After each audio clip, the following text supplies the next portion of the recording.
Pessoal, olá, como vai? Meu nome é Adalton Ribeiro, eu sou farmacêutico bioquímico, graduado pela Faculdade de Ciências Farmacêuticas da USP, também sou especialista em gestão de vigilância sanitária e MBA em economia e avaliação de tecnologia em saúde. Atualmente eu sou líder da área de economia da saúde da Redsin Health e também tenho uma experiência em vigilância sanitária, liderando a área de farmacovigilância, tá? Então, eu fui convidado para esse curso para falar sobre o ibuprofeno, que teve aí, né, um certo destaque durante a pandemia, e a gente vai falar um pouquinho sobre esse medicamento e como que a gente faz uma avaliação quando existe um risco associado ao medicamento, tá? Então, o título da minha apresentação é ibuprofeno, né, sim ou não, e por que a orientação mudou se a evidência é a mesma. Então, a gente vai falar bastante sobre o que aconteceu com esse medicamento e a característica desse medicamento, que é um anti-inflamatório não esteroidal. Então, o conteúdo da minha apresentação, eu vou falar do ibuprofeno, a preferência pelo uso de medicamento em diferentes países, porque isso tem uma interface com a apresentação que eu vou fazer aqui. Falar da farmacovigilância, né, porque, na verdade, envolve um risco aí para esse medicamento ser considerado, né, um destaque dentro dessa pandemia de coronavírus. Falar sobre sinal de segurança, sobre correlação e causalidade e a gente concluir aqui baseado nesses dados que eu vou apresentar nessa aula. Bom, então o ibuprofeno, tá? Ele é um medicamento que ele é usado, tá, como anti-inflamatório, mas às vezes ele é usado também para tratamento de sintomas da gripe. Então, como são sintomas parecidos, né, do caso do coronavírus, no meio, quando a pandemia chegou na Europa, o ministro francês deu um alerta falando que o ibuprofeno e o corticoides, né, poderiam estar associados com o aumento da mortalidade de pacientes infectados pelo coronavírus. Tá? Então, o governo da França, né, ministro da Saúde francês, deu esse alerta, e quando uma informação dessa, em meio a uma pandemia, em que está acontecendo óbitos, vem à tona, todo mundo fica, nossa, mas o ibuprofeno está sendo responsável pelas mortes, o vírus, ou será que é os dois juntos, né, o ibuprofeno e o coronavírus está provocando isso? Então fica uma certa dúvida, ainda mais nesse momento que a gente é tomada por overinformation, né? Então, quando a gente vai olhar um pouquinho sobre o medicamento, falando mais da propriedade dele, a gente vê que ele é um anti-inflamatório, tá? E, em alguns casos, ele não é uma indicação correta para tratamento de febre. Existem medicamentos mais específicos para isso, como, por exemplo, paracetamol, de dipirona. Mas esse fato acontece, o medicamento tem essa informação em bula, então ele acaba sendo utilizado. Então, no meio dessas pandemia, aumento da mortalidade, e essa informação sobre o ibuprofeno apareceu, essa informação pela Organização Mundial da Saúde, que é a OMS recomenda a suspensão do uso de ibuprofeno como automedicação. Isso foi no dia 17 de março, e no dia 19, a OMS volta atrás e diz que não tem recomendação contra o ibuprofeno no tratamento do coronavírus. Então a gente fica aqui na dúvida. Você vai ouvir a OMS ou você vai ouvir a OMS, né? Então você tem, dentro de 2 dias, você mudar uma opinião sobre o perfil de segurança do medicamento, ou porque você tem uma informação muito forte mostrando que não tem relação, ou essa informação ela foi equivocada quando ela foi publicada e na sequência houve essa correção. Bom, mas falando do ibuprofeno, esse medicamento ele começou a ser desenvolvido no final da década de 50, né, quando um pesquisador chamado Stuart Adams estava tentando um novo medicamento, descobriu um novo medicamento para tratamento da artrite reumatoide como alternativas ao ácido acetil salicílico e corticoides. Então, nas suas tentativas, ele conseguiu algumas moléculas, mas o que ele conseguiu mesmo, que é o que a gente tem como ibuprofeno, foi uma derivação do ácido propiônico, né? Então, ele fez essa derivação, conseguiu essa molécula, ele isolou, E o que eu achei bem interessante, que ele mesmo testou, tá? Então, quando ele estava lá com a molécula já isolada, como um potencial para ser esse medicamento, ele fez o teste. Ele mesmo foi lá e usou, que é algo interessante, né? Porque ele criou a molécula com essa finalidade e ele testou para ver se ela tinha essas atividades.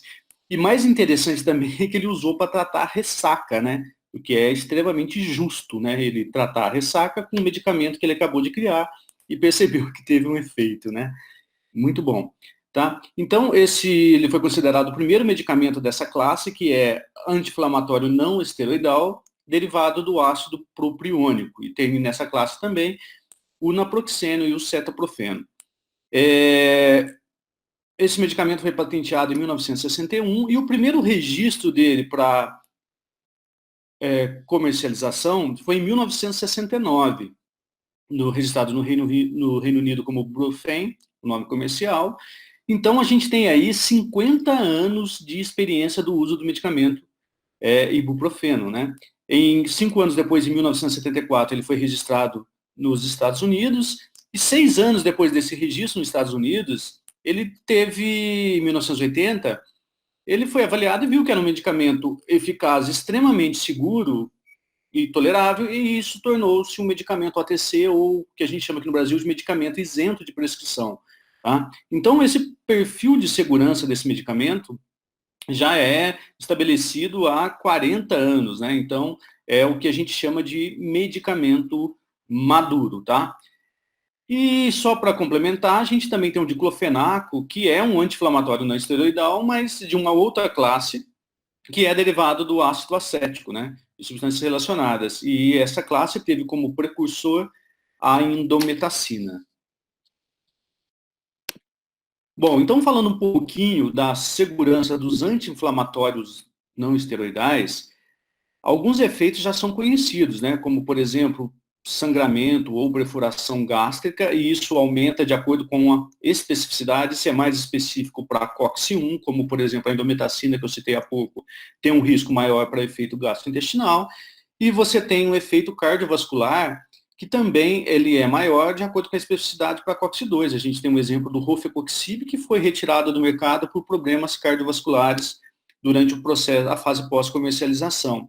E a gente vê aqui por esse gráfico que o ibuprofeno, né, ele está bem no meio, né? Então ele tem não é uma seletividade nem para um nem para outro, ele está bem no meio. Então esses riscos aparecem de uma forma menos acentuada que se você considerar esses extremos que aparecem aqui no gráfico para esses riscos. Mas o risco cardiovascular e o risco gastrointestinal acontece.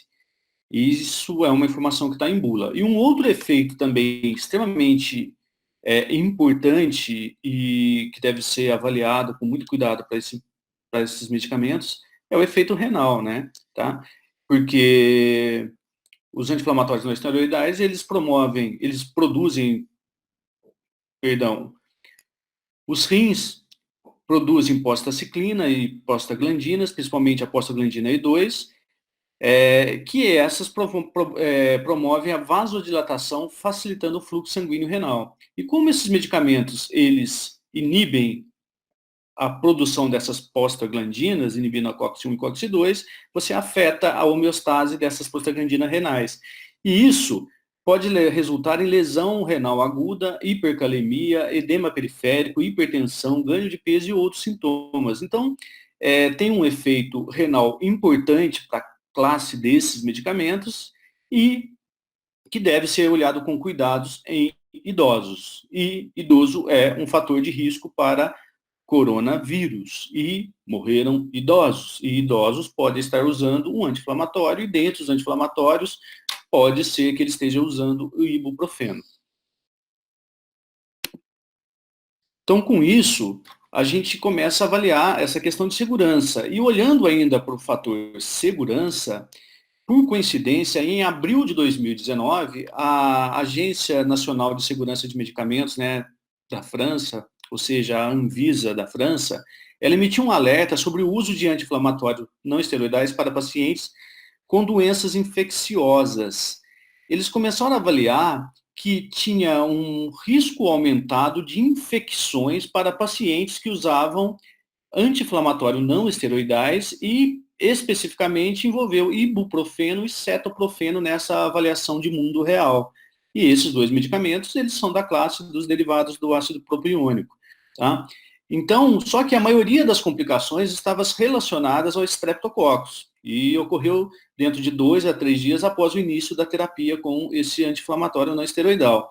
Então, aqui a gente tem um fato importante que a gente usa dentro do processo de avaliação, que é, né, infecção. Então, a gente viu que existe um risco de infecção relacionado ao medicamento, embora as informações estivessem relacionadas com a infecção por bactéria, mas a gente tem infecção por vírus, você tem o uso do medicamento e, de certa maneira, isso é levado em consideração quando há uma certa preocupação e, principalmente, por essa relação temporal próxima, né? O ano passado, há menos de exatamente um ano, já levantou-se esse alerta sobre ibuprofeno, essa questão de segurança envolvendo infecção. Bom, então a gente tem que também, quando a gente está fazendo essa avaliação, lembrar que existe preferências por uso de medicamentos em determinados países, tá? Então começou-se a aumentar a mortalidade principalmente na Itália, seguido de Espanha e na França também, como mostra esse gráfico aqui.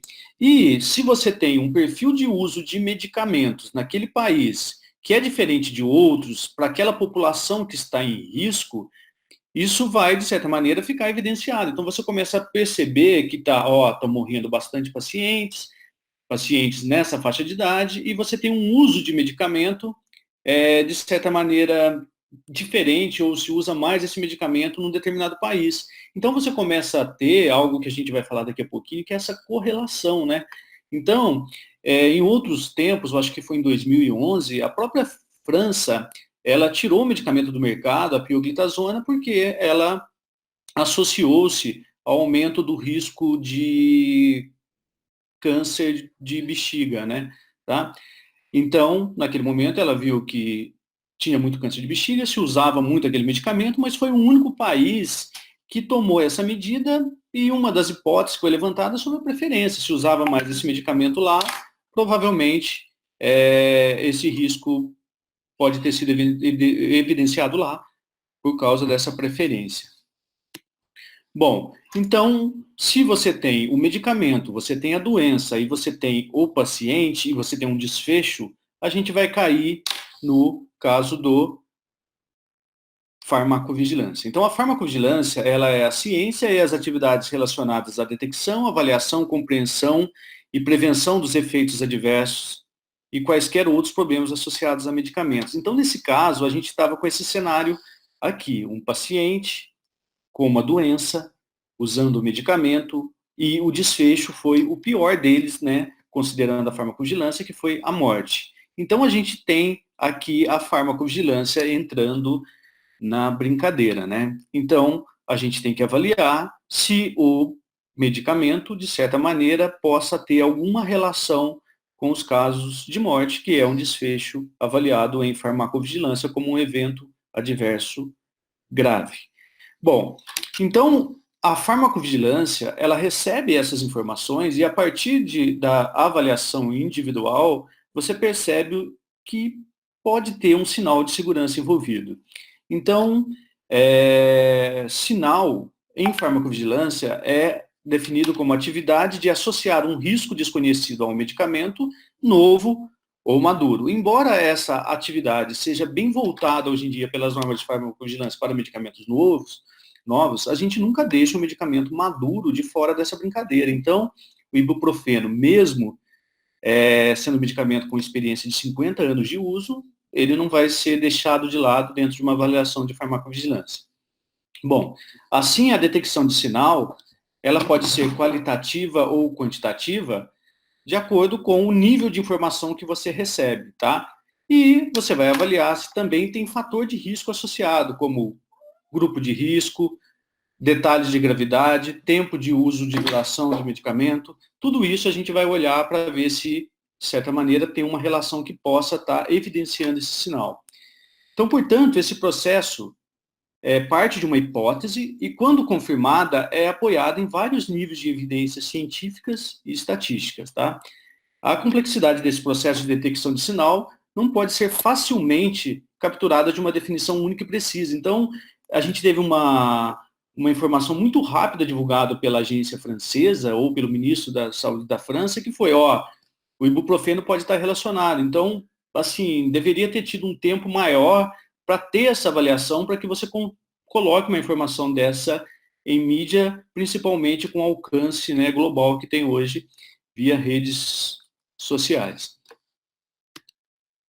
Então, para exemplificar um pouquinho, nós temos aqui os tipos de sinais de segurança. O sinal qualitativo, que ele é recebido por meio de um formulário de notificação de suspeita de reação adversa de medicamento, em que você tem uma informação clínica e farmacológica, mas individualizada para um paciente, em que essa informação vai ser analisada individual, e você vai ter os sinais quantitativos, que é a avaliação quantitativa dessas informações que são avaliadas de formas individuais, colocadas numa base de dados, em que você vai usar para isso informações epidemiológicas e estatísticas, de preferência de uma forma automatizada, para que você tenha essas informações sendo evidenciadas de uma forma bem completa, tá? Para que você possa ter essa informação e fazer de volta uma informação clínica e farmacológica em cima dessa informação.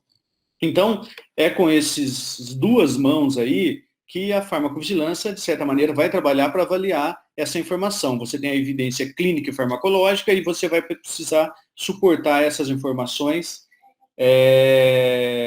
por avaliações estatísticas, epidemiológicas, de preferência de forma automatizada, e é isso que os grandes bancos de farmacovigilância fazem. Bom, então a gente tem uma situação importante dentro desse processo, que é a correlação. A correlação. Então, a correlação é quando você percebe que está acontecendo alguma coisa, mas não necessariamente você vai conseguir demonstrar uma análise de causalidade, que é o que a gente tenta fazer em farmacovigilância, tá? Então, em termos estatísticos, nós usamos a correlação para denotar associação entre duas variáveis quantitativas, tá? Então, um exemplo bem simples aqui, para falar sobre essa correlação, é você correlacionar dias de neblina e ataques de chiado no peito, né? Então, você tem uma correlação aqui envolvida, tá? Mas você não pode, de fato, falar que dias de neblina vai automaticamente provocar ataque de chiado no peito, mas você tem essa correlação aqui. Bom, outro exemplo de correlação é um que a gente está tendo agora como exemplo da pandemia de coronavírus, que é, aqui em São Paulo, o aumento de mortalidade de idosos numa rede de hospitais, né? Tá? Então, já está aparecendo na mídia também essa correlação. Aquele hospital está morrendo muito idoso, mas, por outro lado, aquele hospital só trata idoso. Ele tem um plano de saúde que atende idosos, e os idosos são atendidos lá, e por isso está evidenciando essa morte. É claro que é uma correlação que isso precisa ser investigado para ver se tem algum problema no tratamento dos idosos que vão lá, mas, de certa maneira, essa correlação já foi aqui levantada. Então, a gente tem países com um alto índice de mortalidade, que já chegou aqui no Brasil também. Você tem o uso do medicamento, mas, por outro lado, você vê que a mortalidade está acontecendo em pacientes com uma idade avançada, que tem uma maior taxa de mortalidade. Bom, obviamente a gente não vai olhar para isso como farmacovigilância e falar, nossa, estou morrendo porque são idosos. Mas tem um medicamento. Mas você também não pode afirmar que é o medicamento que está sendo dado em idosos que está matando. Aí você tem a doença. Será que a associação entre o medicamento, os doentes e a doença não é um risco para aumentar essa mortalidade? Então você começa aqui a entrar na análise de causalidade, que é uma atividade feita dentro da farmacovigilância para você conseguir ter o mais próximo possível dessa evidência, embora, né, você vai ser um trabalho mais difícil. Você não vai conseguir isso com pouco tempo, ter essa informação clara.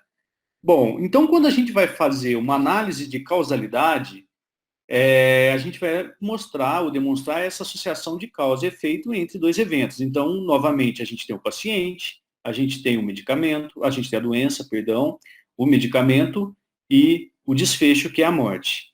Uma das variáveis que a gente avalia e que tem um peso enorme dentro dessa avaliação é a relação temporal, né? Por quanto tempo o paciente estava usando esse medicamento?